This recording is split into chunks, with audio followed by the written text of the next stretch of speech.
I want to share something with you today.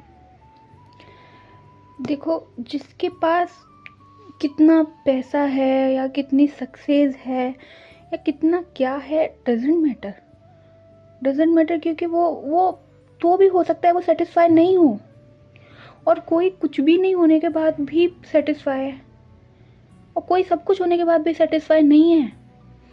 I don't know what is the reason behind it, but it is सो.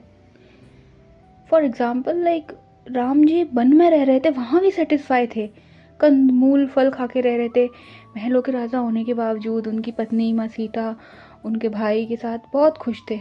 लेकिन रावण, उसकी पता नहीं कितनी तो बीवियाँ थी, उसका कितना बड़ा परिवार था, फिर भी वो सेटिस्फाई नहीं था. उसकी बहन सुपर्णखा ने कह दिया कि वो बहुत सुंदर है, आप जाओ देख के आओ, तो उसको उस पर भी दिल आ गया. अब उनको माँ सीता भी चाहिए. प्यार से नहीं मानी तो जबरदस्ती उठा के लेके गया. उतनी तो उसकी हिम्मत नहीं थी कि जबरदस्ती हाथ लगा दे, क्योंकि उसको खुद को श्राप लगा था कि किसी लड़की से अगर जबरदस्ती करेगा तो भस्म हो जाएगा. लेकिन फिर भी उसने पूरा ट्राई किया जा रहा है. ना तो धन की कमी है, ना किसी की कुछ चीज़ की कमी है, देवताओं तक को जीत रखा था उसने, फिर भी उसको वो भी चाहिए, ये भी चाहिए, ये भी चाहिए. और राम जी वो वन में रह के भी खुश हैं. और पता है, जब रावण ने इतना सब हो गया, पूरा विध्वंस करवा डाला, फिर भी लास्ट तक लड़ता रहा. वो सेटिस्फाई नहीं था, उसे चाहिए था, उसकी इच्छा थी, इच्छा इतनी प्रबल हो गई उसके ऊपर.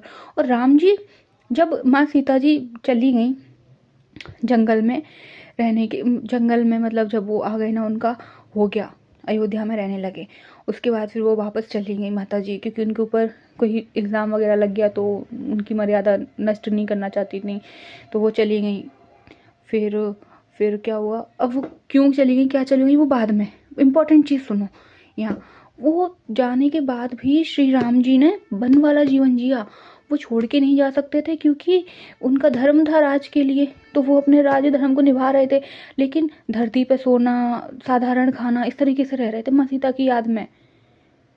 कितना बड़ा डिफरेंस है.